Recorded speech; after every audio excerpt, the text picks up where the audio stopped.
नमस्कार, प्रणाम। मैं आपका अपना विशु राय हाजिर हूँ विशु वारदात तक एक और नए एपिसोड के साथ।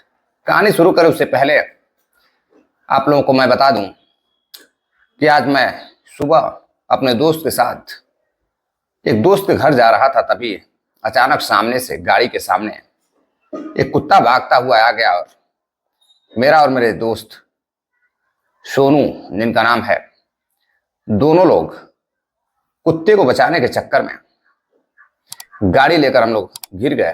और जब गिर गए तो जो चालक रहता है, मेरा दोस्त सोनू, उसको थोड़ी बहुत चोटें आई हैं। मुझे भी पैर में, और जो हेलमेट होता है, हेलमेट के ऊपर ही मैं गिरा और लिप्स पे चोट लग गई, अंदर थोड़ा सा कट गया है, जिस वजह से बोलने में थोड़ी समस्या आ रही है। तो मैं चाहूंगा कि आप लोग अपना प्यार, आशीर्वाद, सपोर्ट बनाए रखें। जैसे तैसे करके मैं आपको कहानी पूरी अच्छी तरह से सुनाने की पूरी कोशिश करूंगा, ताकि आप सभी साथियों को समझ में आ जाए। आप सभी साथी सोच रहे होंगे कि इतनी भी जल्दी क्या है कहानी सुनाने की, एक दिन गैफ ही हो जाता। लेकिन मैंने देखा कि बहुत सारे साथी कमेंट करते हैं कि आपकी कहानी का इंतजार रहता है, और मैं इस हालत में हूँ आप लोगों के दुआओं और प्यार आशीर्वाद की बदौलत कि मैं आप सभी साथियों को कहानी सुना सकता हूँ। थोड़ी बहुत समस्याएं आएंगी जिसे मैं झेल लूंगा। तो आप लोगों के दुआओं और आशीर्वाद में इतना असर है कि आज मैं आप सभी के सामने सही सलामत हूँ। इसके लिए आप सभी को एक बार फिर से प्रणाम, तहे दिल से धन्यवाद, जो आप इतना प्यार सपोर्ट देते हैं। ये एक्सीडेंट थोड़ा भयानक था, लेकिन हम लोग बाल बाल बच गए और अभी मैं आपके सामने हूँ। तो आते हैं आज की कहानी पर। आज की जो सच्ची घटना मैं आपको सुनाने जा रहा हूँ, यह सच्ची घटना है उज्जैन की। उज्जैन में एक जगह लगती है नागदा। नागदा के अंतर्गत एक थाना लगता है, विरला ग्राम थाना। विरला ग्राम थाने के अंतर्गत नागदा में ही 3 फरवरी को शाम करीब 6-7 बज रहे थे। पुलिस वहां से गश्त करते हुए निकल रही थी। तभी पुलिस को दिखाई देता है कि सड़क के किनारे एक व्यक्ति की लाश पड़ी हुई है। पुलिस गाड़ी रोकती है और जब सड़क के किनारे जाकर उस व्यक्ति को देखती है तो उसके हाथ, पैर और सीने पूरी तरह से टूट चुके थे। ऐसा लग रहा था कि किसी कार के सामने या ट्रक के सामने आने से व्यक्ति की मौत हो चुकी है, उसका एक्सीडेंट हुआ हो। अब जैसे ही पुलिस वहां रुकती है, देखने लगती है, तो आने जाने वाले लोग भी वहां रुक जाते हैं और देखने लगते हैं। पहले पुलिस के जाने से पहले किसी की निगाह उस व्यक्ति पे नहीं पड़ी थी। अब फौरन ही पुलिस उस व्यक्ति की शिनाख्त करना चाहती है। शिनाख्त करने लगती है, लोगों से आसपास पूछताछ करती है, तो लोग उसे पहचान नहीं पा रहे थे। बुरी तरह से एक्सीडेंट हुआ था। अब पुलिस उसके पास तलाशी लेती है तो उसके पास से टूटा हुआ मोबाइल मिलता है, जो गाड़ी या ट्रक के नीचे आने से पूरी तरह से टूट चुका था। अब पुलिस किसी तरह से मोबाइल से सिम निकालती है। सिम निकालने के बाद जो उसमें पहला नंबर रहता है उस पर डायल करती है। जब डायल करती है तो पता चलता है कि वह नंबर उसकी पत्नी का है। उसकी पत्नी फोन रिसीव करती है और जब पुलिस उसे पूछती है कि यह किसका नंबर है, पत्नी बताती है कि मेरे पति अकबर का नंबर है।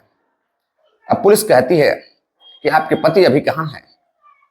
पुलिस बताती है, पत्नी बताती है कि अभी वह सुबह से निकले हैं, लेकिन अभी वह घर नहीं लौटे हैं, क्या कोई बात तो नहीं है? अब पत्नी परेशान होने लगती है। पुलिस कहती है अपने परिजनों को लेकर नागदा थाने आइए, कुछ जरूरी काम है। अब पत्नी परेशान हो जाती है, अपने परिजनों को लेकर थाने पहुंचती है। जब थाने पहुंचती है तो उसे पता चलता है कि उसके पति अकबर की कार एक्सीडेंट में मौत हो चुकी है। अब जैसे ही उसकी पत्नी को यह बात पता चलती है कि उसके पति का एक्सीडेंट हुआ है और उसकी मौत हो चुकी है, अब वह रोने लगती है, चीखने लगती है, चिल्लाने लगती है। जो परिजन होते हैं, जो लड़के का भाई रहता है, यानी कि लड़की का, उसकी पत्नी का देवर, वह भी परेशान हो जाता है, रोने लगता है, चीखने लगता है, चिल्लाने लगता है। अब वहां पे जो पत्नी रहती है और देवर रहता है, देवर के साथ उसके 2 छोटे छोटे बेटे भी रहते हैं जो अकबर के होते हैं, सब रोने लगते हैं। और फिर वहां से उन्हें सरकारी हॉस्पिटल, जहां पोस्टमार्टम होने के लिए लाश को रखा गया था, वहां लेकर जाया जाता है। अब वहां ले जाने के बाद जब पोस्टमार्टम होती है, जब पोस्टमार्टम होता है, पोस्टमार्टम की जब रिपोर्ट आती है, तो जब पुलिस रिपोर्ट देखती है तो पुलिस रिपोर्ट देखकर और भी हैरान हो जाती है। वह शॉक्ड हो जाती है पुलिस पोस्टमार्टम रिपोर्ट देखकर। दरअसल पोस्टमार्टम रिपोर्ट में जो रिपोर्ट पोस्टमार्टम के सामने आई थी उसमें सीने में किसी धारदार नुकीले हथियार से 20 से 25 बार कई बार हमला किया गया था।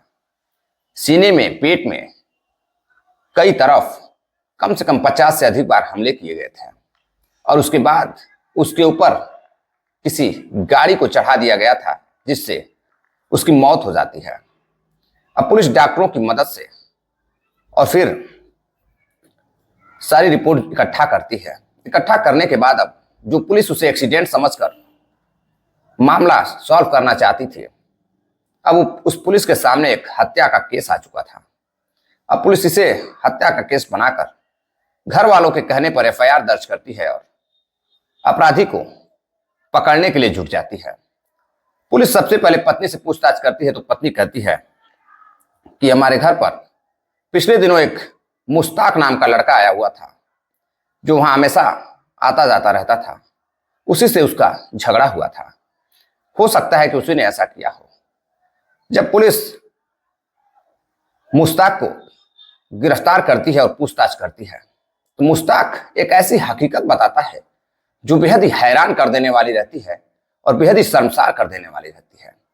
दरअसल जो अकबर रहता है, अकबर की उम्र 35 साल रहती है और अकबर की जो पत्नी रहती है नाफिजा, मात्र 13 महीने पहले नाफिजा और अकबर का निकाह हुआ था। अकबर के 2 बेटे भी हैं। अब दोनों एक अच्छी खासी जिंदगी गुजार रहे थे। अब जब बच्चे थोड़े बड़े होने लगते हैं तो अकबर को यह लगता है कि अब कुछ किसी शहर में ले जाकर बच्चों को पढ़ाना चाहिए और वहीं पर अच्छा खासा काम भी करना चाहिए जिससे अच्छे खासे पैसे आए। अब वह नाफिजा को लेकर घर से दूर नागदा के पास एक किराए के मकान में रहने लगता है और वहीं एक आरा मशीन पर काम करने लगता है। दरअसल अकबर जो रहता है वह बेहद पढ़ा लिखा रहता नहीं, थोड़ा बहुत पढ़ा लिखा रहता है, तो आरा मशीन पर काम करने लगता है और वहीं उसकी पत्नी भी साथ रहने लगती है। और जो देवर रहता है वह कभी कभार घर से अपने भाभी से मिलने, अपने भैया से मिलने आया जाया करता था। अब इसी बीच कुछ दिन गुजरते हैं। वहीं पर एक और पड़ोसी रहता है पास का रहने वाला, उसका नाम मुश्ताक रहता है। मुश्ताक अक्सर कर उस आरा मशीन पर आया जाया करता था और अकबर से उसकी काफी अच्छी दोस्ती थी। दोनों एक दूसरे से बातचीत किया करते थे। अब अकबर किसी दिन आरा मशीन के काम से बाहर भी जाता था, लकड़ियों के काम से बाहर भी जाता था। समय देखकर जो मुश्ताक रहता है वह उसकी पत्नी मुश्ताक जो नाफिजा रहती है, नाफिजा से बातचीत किया करता था। नाफिजा बेहद ही देखने में सुंदर रहती है। अब नाफिजा पर मुश्ताक का दिल आ जाता है, वो उस पर फिदा हो जाता है।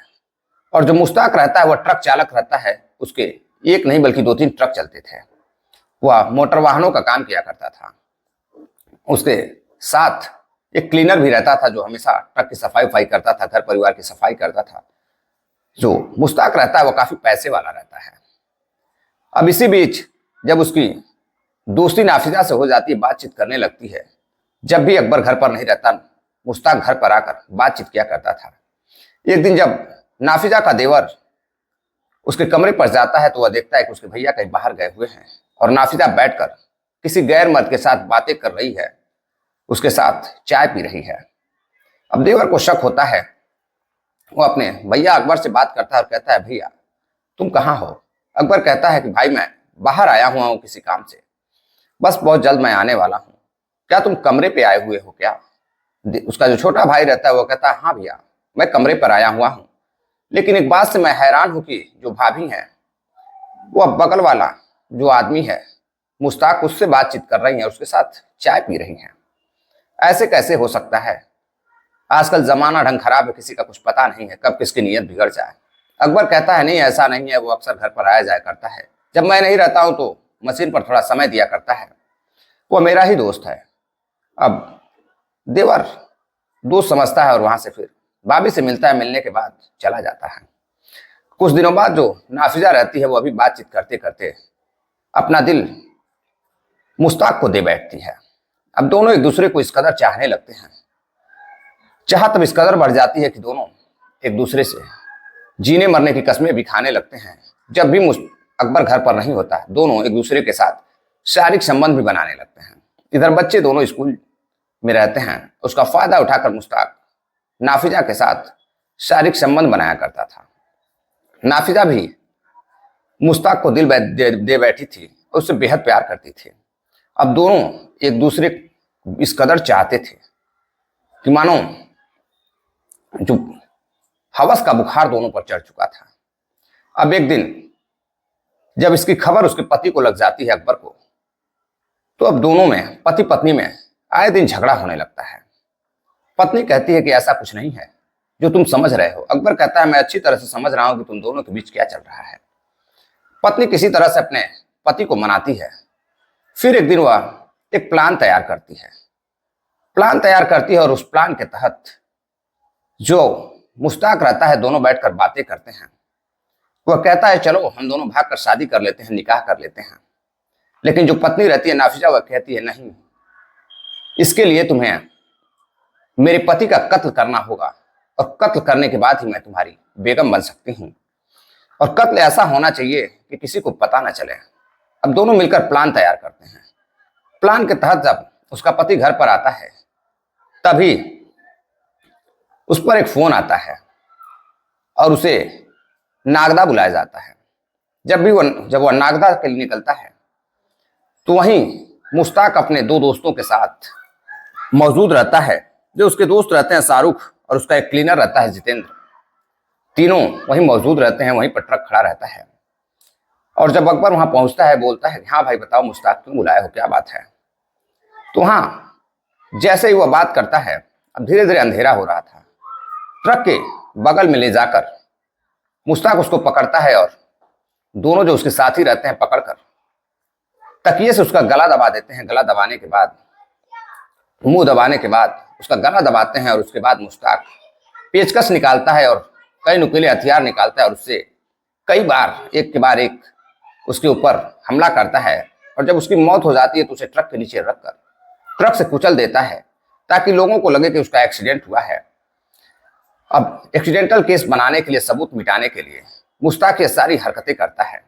लेकिन जब पुलिस जांच पड़ताल में जुटती है तो पहले तो अकबर कुछ बोलता नहीं है। जो मुश्ताक रहता है वह अपना जुर्म कबूल कर लेता है। वह कहता है कि हाँ मैंने ही मारा है और मेरा कुछ आपसी दुश्मनी थी। वह नाफिजा को बचाने की कोशिश करता है। उसे अच्छी तरह से पता था कि कुछ दिनों बाद मैं जेल से छूट कर चला आऊंगा और नाफिजा से शादी कर लूंगा, निकाह कर लूंगा।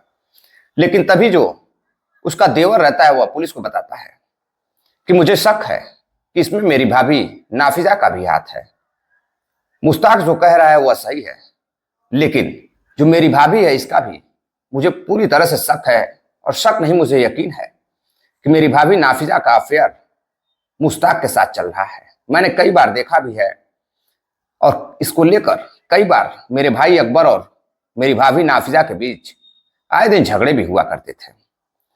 अब पुलिस शक के घेरे में लेती है और कोई सबूत उसके पास रहता नहीं है। अब वह मुश्ताक और नाफिजा का कॉल डिटेल्स निकालती है साइबर सेल की मदद से।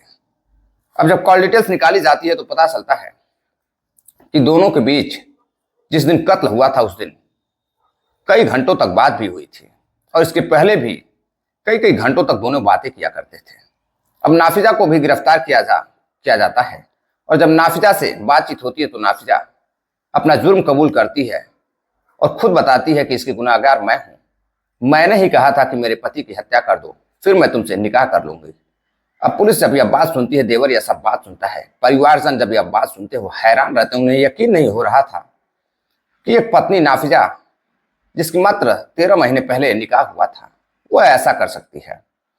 अब पुलिस दोनों को गिरफ्तार करती है और दोनों के साथ साथ जो उसके साथी रहते हैं जिन्होंने कत्ल करने में, हत्या करने में मदद की थी, जितेंद्र और शाहरुख, तीनों को गिरफ्तार करती है और साथ में नाफिजा को गिरफ्तार करती है और कत्ल के जुर्म में और झूठ बोलने के जुर्म में, वारदात जो भी सबूत होते हैं उसको छुपाने के जुर्म में कई और भी गंभीर संगीन धाराएं लगाकर चारों को जेल भेज देती है। अब परिवारजन सन रहते हैं कि आखिर किस पर यकीन किया जाए। एक पत्नी अपने पति का कातिल निकल जाती है और सिर्फ सब्जेक्ट एक ही रहता है, विषय एक ही रहता है, हवस। अपना पति पसंद नहीं आया तो एक पैसे वाले व्यक्ति के पीछे नाफिजा पड़ जाती है और उससे निकाह करने के चक्कर में पड़ जाती है। दरअसल इस घटनाक्रम को सुनाने का उद्देश्य आपको जागरूक करना है, सावधान करना है। आज एक्सीडेंट की वजह से थोड़ा बहुत मेरी भी तबीयत ठीक नहीं है, बोलने में थोड़ी असमर्थता व्यक्त कर रहा हूँ। किसी तरह से आपको कहानी सुना रहा हूँ। उम्मीद है आप सभी साथियों को कहानी पसंद आई हो। अगर कहानी पसंद आई हो तो वीडियो को ज़्यादा से ज़्यादा आप सभी साथी शेयर करिएगा। मिलते हैं एक और नई कहानी के साथ। तब तक के लिए कुछ साथियों ने कमेंट किया है, उनके भी नाम ले ही लेते हैं। सोहन लाल सेठिया हैं व्यूअर राजस्थान से, नासिर पठान है महाराष्ट्र से, सुबोध कुमार जी हैं सिलीगुड़ी बीएसएफ से, अमित सिंह हैं हिमांशु राय हैं इलाहाबाद से, सतीश मदेसिया हैं उत्तर प्रदेश मऊ के रहने वाले हैं, रविंद्र यादव हैं। आप सभी का बहुत बहुत धन्यवाद जो आप इतना प्यार सपोर्ट देते हैं। मिलते हैं एक और नई कहानी के साथ। तब तक के लिए इजाजत दीजिए। जय हिंद, नमस्कार।